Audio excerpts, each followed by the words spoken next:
For the motherboard from my 2013 PC build, I'm using the ASRock Z77 Extreme 6 motherboard. This is the next step up from the popular Extreme 4. Reason I like this one a little better is it actually has 4 SATA 6 connectors on the motherboard versus the 2 that is on the Extreme 4. And the Extreme 4 is a little bit shorter board than the Extreme 6, so it's not a standard ATX board. Turn this motherboard around, just looking at everything on it. They're advertising their 555 XFast technology. It's your XFast RAM, XFast LAN, and XFast USB. It's just a boost technology that ASRock has developed. I'm actually not going to use it because I've heard of some bugs that result in it, and it actually slows down other processes, but it is a cool feature. This board does feature THX True Surround Audio. It does support Intel integrated graphics if your processor has integrated graphics capabilities on it.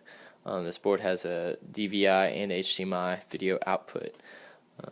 Now just continuing to turn it around. This board does support ATI Crossfire and NVIDIA SLI bridging of 2 or more graphics cards together. Now going ahead and opening up the box. We have our back panel plate.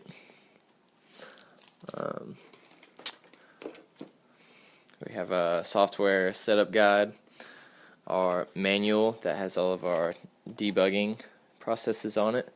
Inside the manual we have our driver installation disk,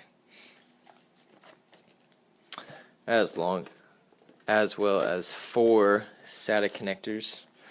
So this board does have 6 connections on it, but you only get 4 cables, which is not a huge deal. You do in this is our SLI bridge. Can't really see it. And a cool thing about this board is it does come with a USB 3.0 dock.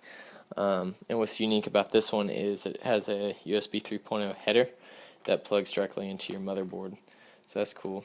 And with this, you have the feature of detaching this from this brace and putting it on a PCI adapter and just having it in the back of your PC case instead of on the front.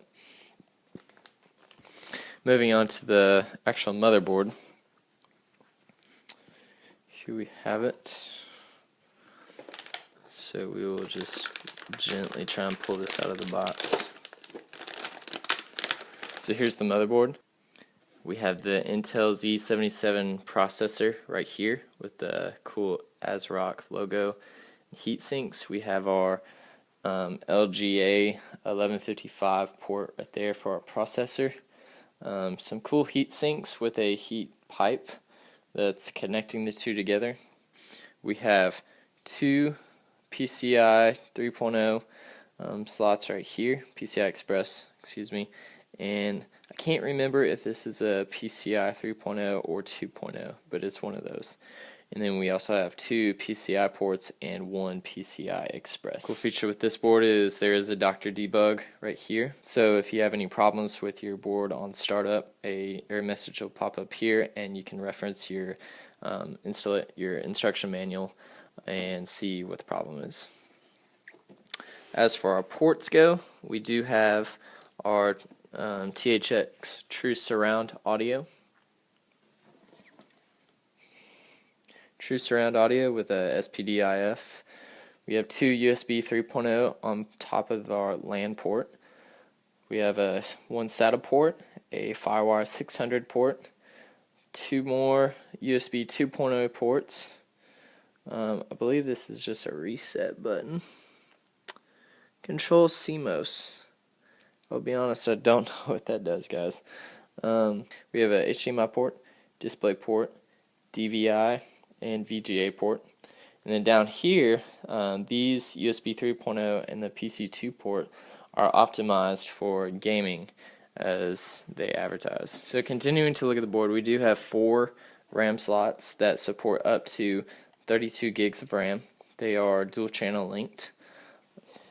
We do have a power switch, reset button, and all of our SATA connections.